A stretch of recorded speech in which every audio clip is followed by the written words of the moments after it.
It is every mother's dream to put to bed a healthy baby. However, life does not always happen as we would like, and sometimes the child may be born with health issues that require round the clock care. As such, the mother becomes a full time caregiver. But what if life takes away from you the ability to take care of your child, and both of you end up requiring caregiving services? My name is Charity Mbogho. I'm a single mother to Luke, my son, who was diagnosed with autism. And personally, I'm battling 3 autoimmune diseases. 2 of them, one is APS, which is antiphospholipid antibody syndrome, where the immune system attacks itself, and in the process it creates blood clots, which then eventually move and attack different major organs. The second one is lupus, which I think people are more familiar with. The disease, the immune system attacks your organs and your immune system is basically just fighting itself, and it triggers a lot of other complications like kidney function and the likes. Okay. So let's talk about your son Luke. At what point did you discover that he has autism? Actually, the first time I started noticing that something is not right is when Luke was about 4 months old. I was expecting him at least to be able to try and sit, and he was not able to, and I was seeing it is not something normal, being that I've had nephews and nieces whom I've taken care of. So when I spoke to his pediatrician at the time, he actually told me, no, I'm just being impatient. He's a boy. Boys are normally slower than girls, and I should just be patient and give him time. So this continued for a while. Then finally, a doctor in a different hospital listened to me, and they were quite concerned, and they sent me for now further tests. And the first test I remember we were sent for was a CT scan, which had to be done with him being sedated. And that was the beginning of our long journey into now the autism world. So after the scan, we had the CT scan, we were sent for an MRI, we were sent for so many tests. I got so many different diagnoses. I was told he's got hydrocephalus, I was told he's got rickets, I was told he has cerebral palsy, and every time, each specialist, it was a different diagnosis. So at that time, of course, it took a toll on me, running around to the different specialists, having to watch my son endure all that. Of course, he would resist some of the tests that the doctors wanted to do, and waiting for him to be sedated, then waiting for him to wake up after the sedation. What we agreed with the doctor is, let us focus on what he can't do and try to make him achieve that. So that's when we started the therapy. Still not knowing exactly what the diagnosis is. So we started going for physio, occupational therapy, sensory integration, speech therapy, hydrotherapy. So I was not working, I was fully just running up and down from one therapy session to another. And that was not cheap, because the cheapest therapy session would cost, and that is for an hour, about 3,000 to 4,000 shillings. So at some point, I decided enough was enough.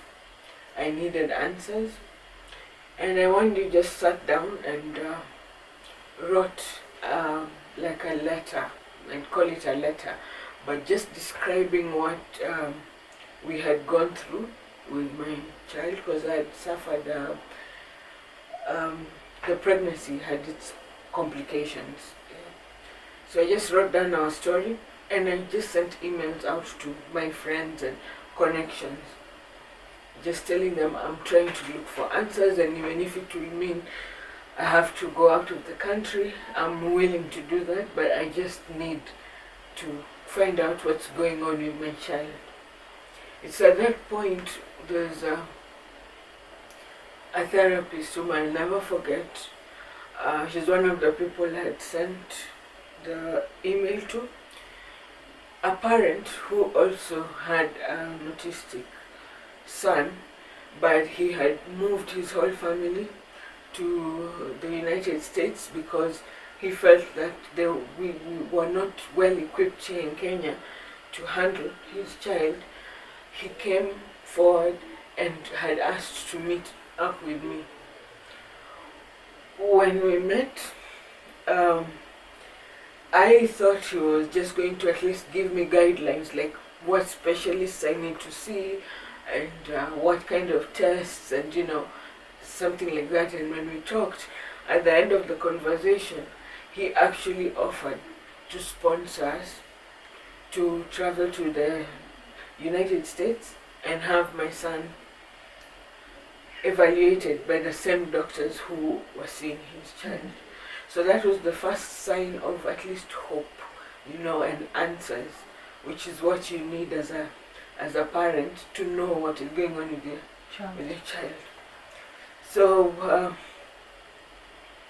we eventually went also to South Africa, and we got several diagnoses. One of them being PKS, which is a genetic condition. We got 2 diagnoses of actually three specialists diagnosed him with severe autism and global development delay. So it was at that point, because what normally happens, it's a panel of doctors. It's not one doctor who sees. It's normally a panel of different specialists who come together and they assess your child, and then they draw a conclusion after comparing notes. That's when I was told he's severely autistic, and of course the first thing they ask you is your support system. And there I remember I broke down for so many hours. I think throughout this whole ordeal, I had never stopped to catch, breath, just to absorb everything that was happening. So, because I think it kind of hit me, because at that time my mom was very ill. She had a tumor in her brain. She had been there for me right from birth. From the first test that we'd go to, the scans, my mom was there holding my hand, because I think she felt my first child and I didn't know what was going on. It was comforting knowing that she was there, but now getting the diagnosis and She's not there. I knew she might not last for long. I didn't know what would happen to us, but I just knew there was nothing else. I needed to fight for my son. I needed to be my son's voice, and make sure he got the best. As a mother, I wanted to do all I could do to the best of my knowledge, not limited by finances or anything, because already we are in the new age where we have the internet, so accessibility to information and all that. So I started doing research, and by that time I found myself, of course, a single mom, and it was all on me. I had to go back to work to provide, because of course we needed a roof over our head, we needed food on the table, I needed to take him to school. So I did go back to work, but it was not easy. Everything I did was for my son. Looking for a school,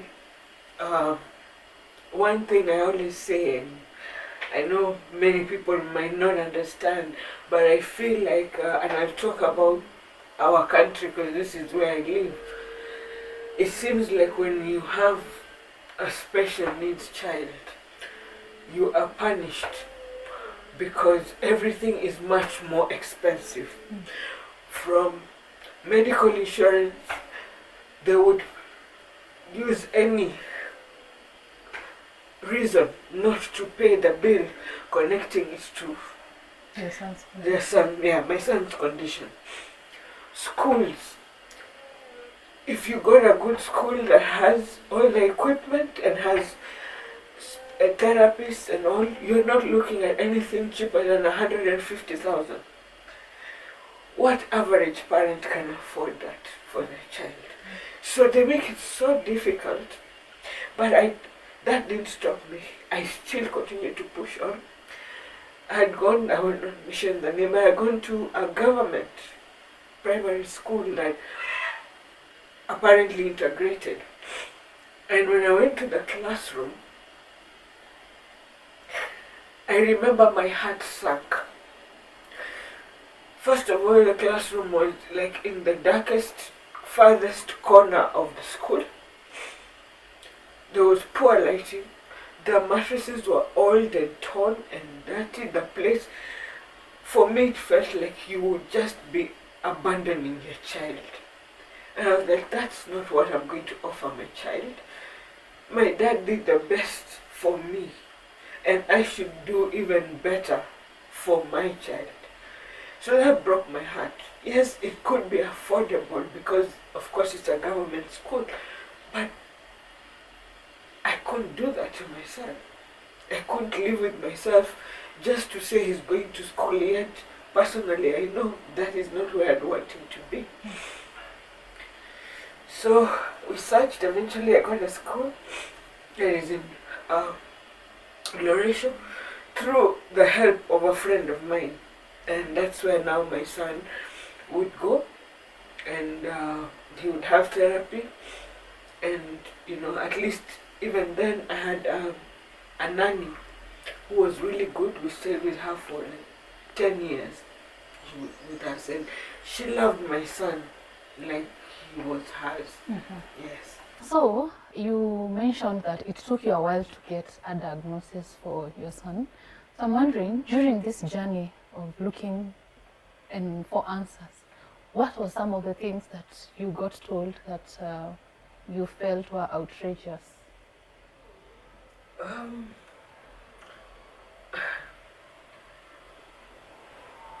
First of all, being,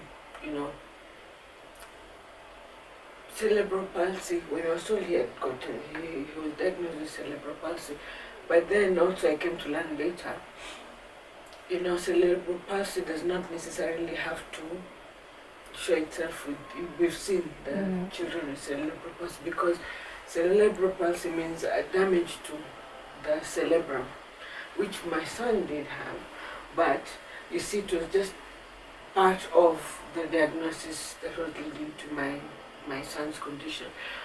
But then the other thing that I felt was, I was told my son will never ever walk again, and I needed to invest in a motorized wheelchair to give him some sort of freedom. Those are things that would scare any mom.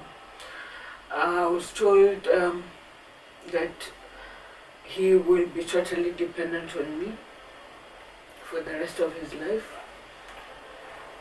And of course that already brings in a fear of what happens to him if something happens to me.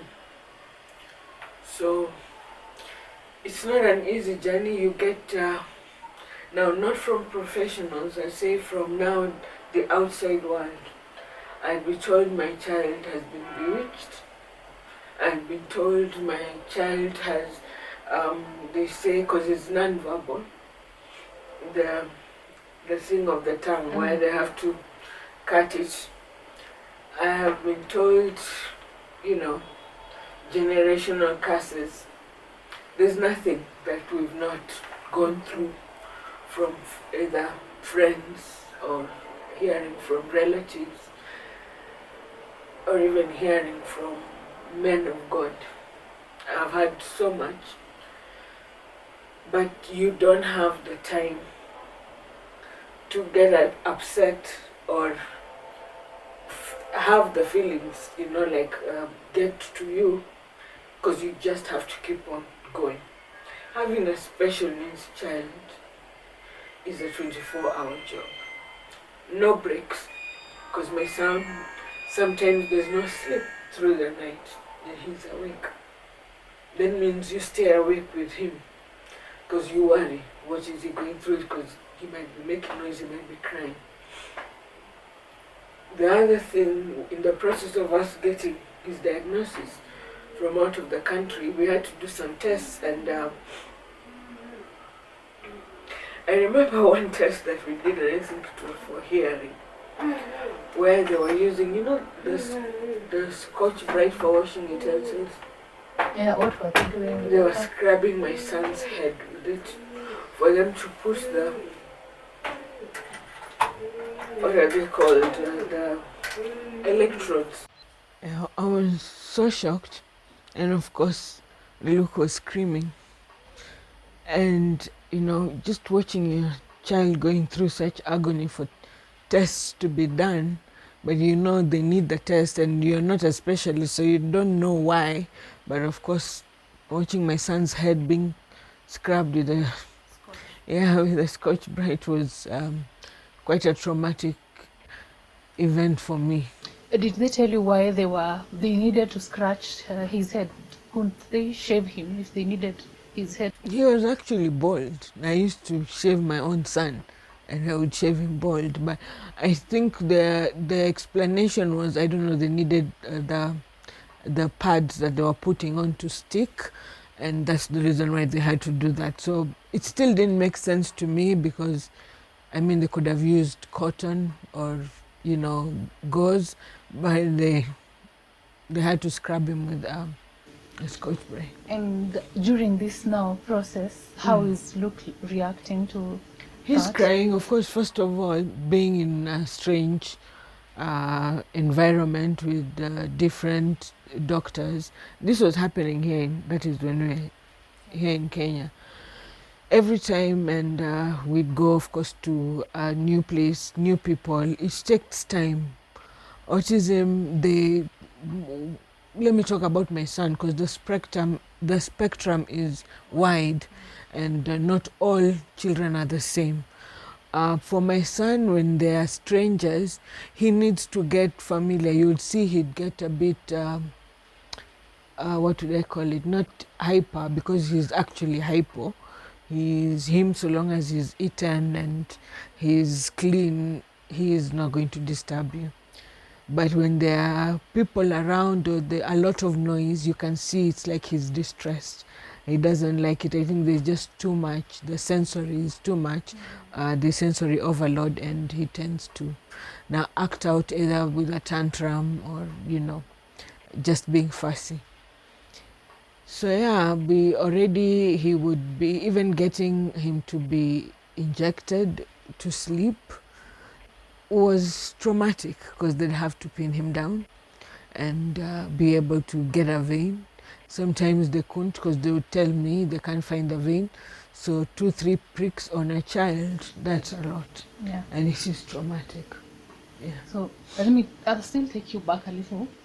You mentioned that you made trips to South Africa and I think US. Did you go to the US to get diagnosis? And at that time, you didn't have a job. How were you able to afford to go out of the country as well as get a diagnosis? It's the arrangement was the gentleman who sponsored us would pay and cater for the hospital visits and everything and accommodation, and all I needed to do was raise money for them. Air tickets, yes. So that one, again, the same email I had sent to friends is that I just told them I've actually managed to get a sponsor. All I need to raise was air tickets. So we did raise some money. But then for South Africa, actually, the same sponsor gave us, we used his, what are they called? The miles. Yeah, the ones you get after. Yeah, he used the miles to get us tickets to South Africa. And yeah, the money, it was just through friends. We never held a harambe or anything, but friends that where I circulated the emails and I told them this is now where we are at, and now we're trying to get money and to, you know, be able to get us further. The support was immense, and I'm grateful to God for that, because we managed. And actually, when we got to South Africa, also we got overwhelming responses from friends who have either relatives or friends in South Africa who would call and ask us to go and stay with them, so we didn't lack for accommodation. I even remember one person who was even giving us her car, like, please take and use it to go. But of course, we are not so familiar with the country. So, but we had a very nice. I would not call him a taxi driver, because that's what he used to do before we went there. But he only accepted to do it because he heard our story. But when we got there, he told us he no longer does taxis. He's got his own business that he's doing, but he felt the need to be there for us. So he was the one who would pick us and take us wherever, because we had to go to Pretoria at some point. We were staying in Johannesburg. And I'll never ever forget him, because it was just more than taking us around. He was deeply concerned about us. I remember our first day in South Africa, we had actually difficulties. There was a mix-up with the hotel bookings. But he got us a place to go and stay while he went out looking for another hotel to get us, yeah. And the reception, it was amazing. These are people who don't know us, but they fixed food for my son, and, you know, it felt like home away from home. So those are people who've touched our lives. I don't know if they'll still remember us, because it was so many years ago, but I'll never ever forget them. So you mentioned that one of the diagnoses that you got was BKS. So I'm curious, what's BKS? It's PKS, and it stands for Pallister-Killian syndrome. Now, it's very similar in a way, but it's a genetic condition, and how it presents itself is with some discoloration and patterns on the body. And most of the children normally have upper respiratory problems, which my son gets a lot of, especially when he was young, a lot of upper respiratory infections. And normally those children don't live past 10 years. So basically we were told my son will not live past 10 years. Yeah. So now when you're in South Africa and people offered to fix food for your son, is your son on a special diet, or he's good? At that time, of course, we had put him on a special diet, think that was the only, that was what was out there, you know, gluten-free and away from wheat and, you know, all that. But later on, the doctors were like, actually your child does not get the gut problem, because what happens is it affects the digestion, how the digestive system works. With my child, he's not affected by that, so he's not on a strict diet, but I put him on very healthy traditional foods. We don't give him sugar, the processed sugar. Okay, once in a while, like a birthday cake he'll have. If we're celebrating something, I might give him a soda, but I prefer fresh juice.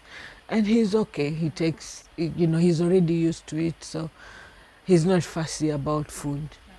So Kenya, US, and South Africa, which of these countries did you get now final diagnosis, like this is it, your son has autism?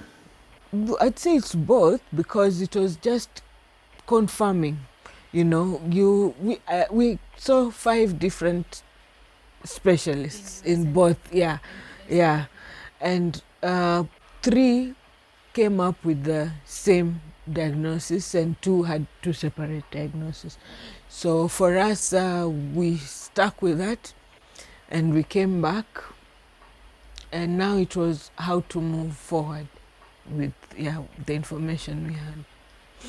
Your evaluation, when you weigh the Kenyan health system versus the Western health system, what would you say? What are we really lacking? Because I want to believe we have the expertise to diagnose learning disabilities, but what are we really lacking? I would think it's the interest, because it's not, as you said, it's the knowledge, it's there, we have doctors, it's just that who has taken an interest in digging deeper into these diseases. And if you do get somebody who claims to have deeper knowledge, it's extremely expensive for you to go to them. I would say I was so impressed, the place, and I don't know, it's okay to mention the name, Baby Therapy Center. That place blew my mind away, because it's a center where a parent could actually come in the morning, drop their child there, and they would get all the therapies done under one roof for the whole day, allowing the parent to be able to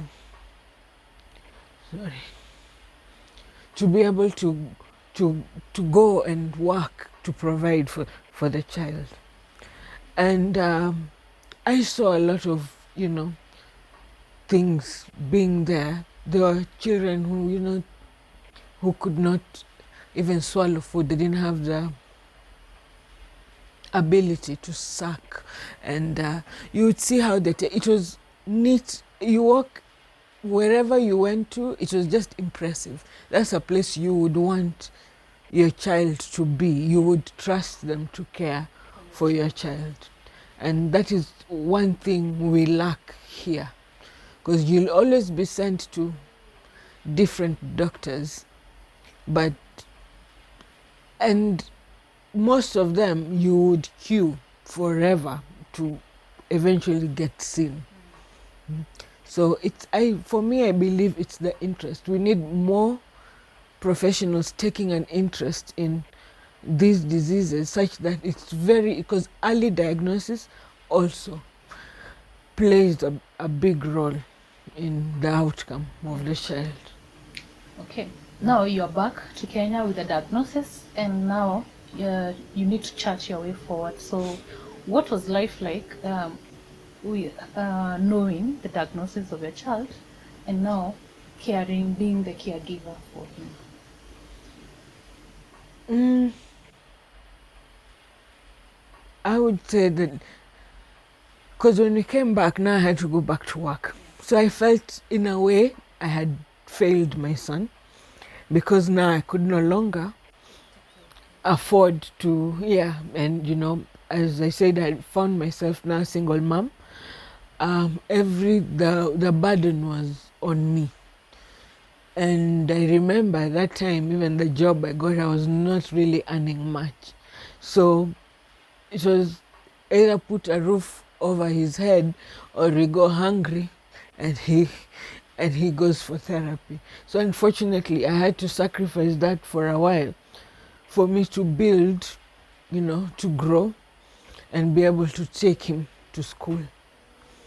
So it was difficult, especially knowing, but then armed with the knowledge, now a diagnosis, I did a lot of research, and I thank God for the nanny we had, because she also took interest. So I would share with her the things I've learned, and I'd tell her, when I come home in the evening, can you try doing this and this and this with him when you're at home? And that helped. Getting a diagnosis, and now using the tools that we have, that's the internet, I learned a lot, and it did help with my child. A child who I was told will never walk, he's walking now. Yeah, it might be a small milestone to somebody else, but to me it's huge. You know, he responds when you call him. He will turn and look at you, though of course there are times as a normal child he'd ignore you, but he knows his name, he understands instruction, he understands moods, and yeah, for all that, I'm grateful. It's the hard work of the nanny we had, and also myself not giving up despite having to be at work most of the day, and then coming home in the evening. So you mentioned that Luke is hyperactive, meaning that he prefers, as long as he's fed and he's clean, he's good to go. So are there things that the two of you would do together, like a mom and a son, if you go out or something? Yes, what we truly enjoyed and what I missed the most is Sundays were my days with my son, because of course the nanny would be away on off, and I love music, I still do. So I'd play music and I'd dance with him here. It would be our time. We'd have picnics on the carpet, just because he loves fries. So I'd make fries and chicken, and we'd just sit. I just loved spending time with him, and till now, despite everything, he prefers coming to sit and lie on my bed to be next to me, because of that bond we've had. That's where he'd rather play than anywhere else, because that was the norm. When I come from work, I used to enter, and the first thing I just shout his name, and he'd come for a hug. So that's why it was even difficult, but maybe we'll talk about this later. It was difficult when I first came home from hospital and he saw me on a wheelchair and he rejected me. So we're actually getting into that because now you've been there for your son, you're taking him out, and then you're cooking for him, you're having picnics, you're dancing with him. At what point does now this change, and how did it happen?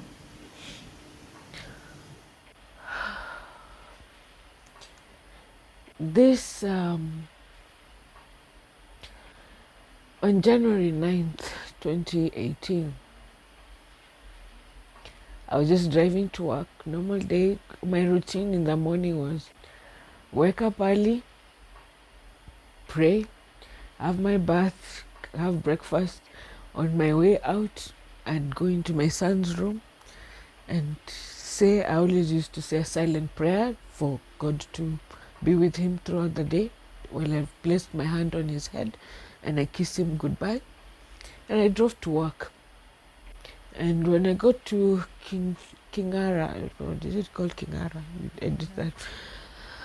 I just felt a sharp pain in my chest that paralyzed my left arm. And instinctively I knew I'm in trouble. So I pulled over and parked the car on the side of the road. And I just waited. I didn't know, because it was excruciating pain. But after a while, it subsided, but it took, I cannot remember how long, but I remember I got to the office late, which shocked my bosses because I was always the first person in the office. I used to like getting to the office at 6 in the morning so I can do a bit of work before the staff came in.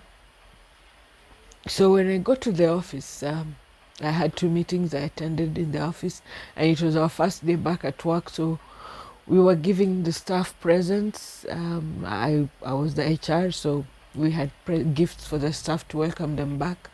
I did that. Then I had an external meeting, so I went and told my boss that I had a funny episode while coming to work, and I would like to leave early that day. to just go and get it checked. And I remember we joked about it, and you said that, I told her, I think it's my heart. And she laughed at me, like, are you a doctor? Like, how do you know? But anyway, yeah. I didn't think it was anything serious. I don't think my boss thought it was anything serious because I was okay now by that time. So when we went for the external meeting, it was on Mombasa Road. That's when I saw a signboard of a hospital in the same building we were going in for the meeting, and I knew, it's new, so that means we'll be seen 5 minutes, I'll be out. I was such a workaholic, so to me it was, I didn't have to leave work early. I can spare at least 5-10 minutes after my meeting, get in, get treated, and work, go back to work, and now work for the day till I was done with my work. My day was not determined by the time, the hours for work. It was determined by the work I had to accomplish by the end of the day. So after the meeting, I went to the hospital there. And the minute I just got up the flight, it's like it was a gentleman I remember was behind the counter. When he saw me, it's like he sensed there was something wrong. But to me, I still had not seen it. I was actually sweating, beads of sweat. And I was breathing heavily. And I just kept on, because I remember even telling him to wait for me to catch my breath to talk. And I remember telling them, I think it's just the overindulging over the December holidays, But then when they checked my blood pressure, it was 220 over, I think it was 190. It was ridiculously high. And they had to test me like 3-4 times. And then they asked me what was the reason that brought me. And I explained to them that I had this sharp pain in my chest. They did some tests. Next thing I know, a gurney was brought. I was put on it. I was not allowed to walk. I was actually strapped down to the gurney. And that's when a doctor, I remember he was a male doctor who walked in. And you know those looks where it's like you're about to be told something really horrible. So I was wondering what's going on, because I was still feeling like I'm okay. And then the doctor told me, we found you've got blood clots, but we don't know where the clots are. So we have to rush you to the main hospital for further tests. So I was like, okay, I've not even told anyone. Even the office doesn't know. Can I kindly go at least pick my things, because I'd left my handbag in the office. I was having a meeting. The driver was still in the parking lot waiting for me to be done with my meeting. But they told me, they're like, you don't realize how critical this is, but I'm sorry, we cannot release you, but we will call your people for you. So they called the office, and the office instructed the driver to follow the ambulance back to the main hospital, just to be with me to find out what's going on. So yeah, when I got there, I remember being taken to the cath lab. They did some tests. Then I was taken to HDU. I was hooked up on monitors, and yeah. And I remember even thinking in my head, like, this all looks ridiculous. I'm okay, I'm fine. But I had not realized actually my oxygen level was at 65. And my body was not getting enough oxygen, so I was put on oxygen. So even the people, because my boss people came to the hospital, and we were all just thinking I was fine. There was nothing wrong with me. Now here I am in HDU, and I don't know what next. So the next day, I remember I was put to sleep, and I had tests, so most of that day I can't recall it. But then I remember waking up in the middle of the night, and I threw up. And after throwing up, within a few, to me it seemed like just seconds, again the sharp pain came, this time crashing, and the machines were just ringing off, and next thing the nurses coming in with what they call the crash cart, and I collapsed. And that's when I was taken. So basically a clot had moved to my heart, and I suffered an acute myocardial infarction.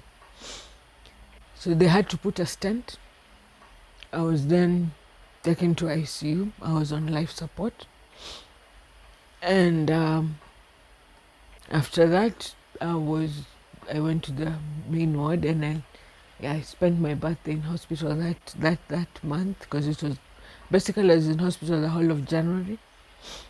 And when I got discharged, a week after discharge, I had not slept, first of all, for 3 days that week, because I remember I was discharged on a Saturday. So from about Wednesday, I couldn't sleep. And I was having very bad headaches that was not listening. I was taking Panadol, I was taking Maramoja. Nothing was working. And to me, of course, I knew, okay, you've just come from hospital, so it's still the symptoms of what you've gone through. So Friday, I called the pharmacy where we buy medication, and I told them I need something to first knock me out. I need to sleep, and I need something for the headache, because it was killing me. So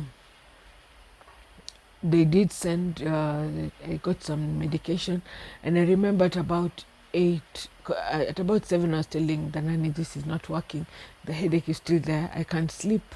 And I remember we were watching a movie, all of us, me, Luke and I used to love sitting on a chair together, lying down in it, and she'd be here.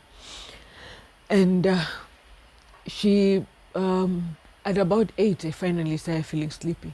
So I told my aunt, don't even try and wake me up the next day. Just let me sleep, even if it will be the whole day, because my intention was to go back to work that Monday. So when I went to bed at about 1:32 a.m. Again, I felt a sharp pain, which woke me up. It was still in my chest. But when I woke up, I got the overwhelming feeling of throwing up. So when I turned to get out of bed to run to the toilet to throw up, I fell. I didn't realize that already my right side was paralyzed. So I crawled to the toilet. I tried to throw up. I couldn't, because now the esophagus was also paralyzed. So I was now starting to choke on my own vomit. So in my head, I was like, I'm not going to be found dead in the toilet. So I crawled back to my room. And in that process, my nanny was hearing the sounds I was making, gagging from choking on the vomit. So initially, now later, she was telling me she thought somebody was strangling me, that we had an intruder in the house and they were choking me. So she was afraid to come. But eventually she gathered courage and she came to check on what's going on, and she found me on the floor, almost passed out, because now I was struggling to breathe and I'm choking. So she helped put my body on the bed and my head down to try and get, whatever it is that was choking me to come out. And at that time, I was trying to tell her to call someone to help, That's when I also realized I had lost my speech. I had no speech. So, but she was a very sharp woman. She made a few phone calls, and an ambulance, a friend of mine managed to get an ambulance to come. And by the time they came, I was already passed out. I was later told they had to resuscitate me 3 times. And when I got to hospital, that's when I was told a clot had actually moved and hit my brain and affected the right side of my body. So I was paralyzed, no speech, and didn't know what the hell was going on. So I was in hospital for another month. Actually, while I was still in hospital, another clot went again to my brain. I was treated for that. Came out of hospital. The only way they could discharge me was now I needed to have a 24-hour nurse. Needed to get a wheelchair. Needed to get a bedpan. Needed to get adult diapers. I could not do anything for myself. I could not even communicate.